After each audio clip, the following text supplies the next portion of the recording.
Okay, so we're going to get things underway here inside Photoshop CS5 with a look at something called Mini Bridge. Now, what the heck is Mini Bridge? Well, have you heard of the full Adobe Bridge? What Adobe Bridge is it's essentially a file management application that we can use. We can use it to organize our different types of files, and we can tag them with metadata, and we can add them to different collections and all kinds of cool stuff. Well, essentially what Mini Bridge is it takes the best features of Bridge and it compiles them all into a palette within Photoshop, which is kind of cool. And we'll take a look at the fully featured Bridge in just a little while, but I want to show you this thing called Mini Bridge.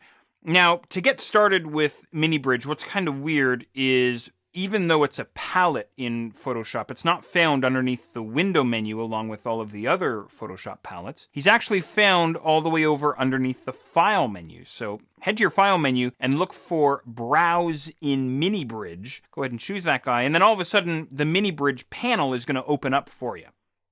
Of course, you could also click on the Mini Bridge icon if you see them there over on the right-hand side. And what I'm going to do here, I've been messing around a little bit with my bridge. I'm just going to click on this home icon here, this little home button there right up at the top. This is probably what you're looking at right now. And what I want to do is I want to walk you through some of the settings that we can use first of all. So go ahead and click on settings there. And essentially what we can do here is we can set our Mini Bridge preferences, if you will. So what I'm going to do is I'm going to click on Bridge Launching. Go ahead and click on that first guy. Now, if you want, you can read through all of this. We basically have two options here. If Bridge is not running, start Bridge automatically and resume browsing, or display the home page and don't start Bridge until the Browse File button is actually clicked. That's the default there. And then below that, we have when Mini Bridge opens Bridge, use an existing window or use a separate Bridge window. So it's really up to you if you want to actually mess around with some of these different settings. But I'm going to go back up to the top left corner. There's actually a little drop down arrow here, and I'm going to go back to settings, and that brings me back here. And then you also may want to check out the appearance preferences as well. And really all we can do here is we can set the interface brightness of the bridge or the Mini Bridge panel, and also the image backdrop setting there as well. So if you want to mess around with these guys, that's perfectly fine. But I'm much more interested in showing you some of the different settings and options that we have while browsing images. So myself here, I'm going to click back on the home button here, and that brings us back here, and then click on Browse Files.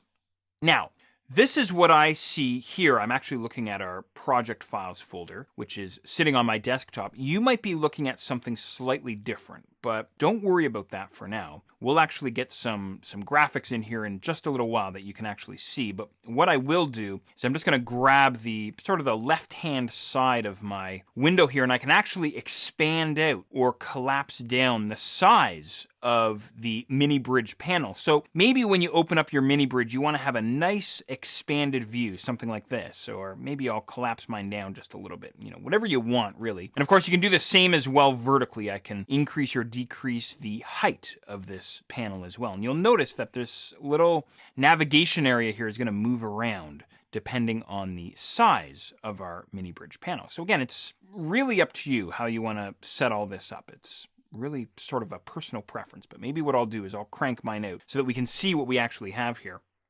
Now, there's lots to see inside the Mini Bridge interface. So, what I'll do next is I'll give you a brief 5-cent tour of the Mini Bridge interface. And then after that, we'll get into some previewing inside Mini Bridge.